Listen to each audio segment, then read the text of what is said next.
अभाज्य गुणनखंड विधि से बिल्कुल आसान तरीके से स्टेप बाय स्टेप 12, 15 और 21 का एलसीएम एचसीएफ कैसे निकालें, इस वीडियो को पूरा देखिए। चलिए शुरू करते हैं।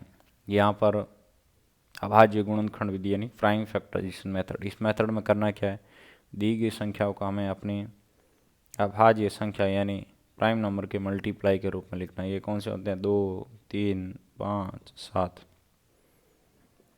तो जैसे 12 के गुणनखंड करें तो इसमें 2 का भाग 6 बार, 6 में 2 का भाग 3 बार, फिर 3 में 3 का भाग आपका 1 बार। तो 12 के गुणनखंड क्या आ गया आपके,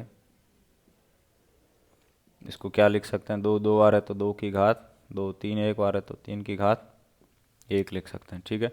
उसके बाद 15 के फैक्टर किया तो इसमें 3 का भाग जा रहा है कितना, 5 बार, फिर 5 में 5 का भाग आपका 1 बार। तो 15 के फैक्टर क्या आ गए, 3 गुणा 5 यानी 3 की घात 1 और 5 की घात 1।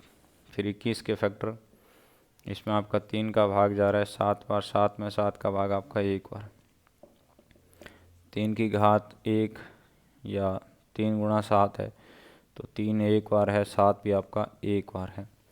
अब यहाँ पे हमें क्या लेना है, अपना एचसीएफ और एलसीएम। बिल्कुल आसान तरीके से समझने का प्रयास करते हैं, याद रखने का ट्रिक समझ लो।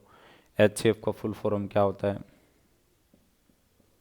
हाईएस्ट कॉमन फैक्टर, यानी एचसीएफ यानी कॉमन फैक्टर लेना है। कौन सा कॉमन फैक्टर लेना है, न्यूनतम घात का कॉमन फैक्टर। कॉमन फैक्टर क्या होता है, ऐसा फैक्टर जो यहाँ भी है, यहाँ भी है, यहाँ भी। कौन है, 3 3 3 3 तीनों में है, मतलब 3 कॉमन फैक्टर। इसका न्यूनतम घात कितना है, 1। एलसीएम इसका उल्टा चलता है, ये बोलता है एलसीएम की सभी फैक्टर लो, उसने क्या बोला न्यूनतम, तो ये बोलेगा कि अधिकतम घात लो, अधिकतम घात का फैक्टर।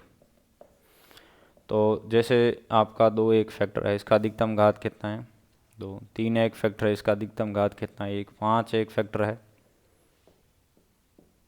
इसका अधिकतम घात कितना है, 1। उसके बाद 7 एक फैक्टर है, इसका अधिकतम घात कितना है, 1। तो इस तरीके से सारे फैक्टर ले लिए। अब हम इनका गुणा कर देते हैं। ठीक है, कितना आ जाता है, ये हमारा 420 आ गया। ओके, आसान है।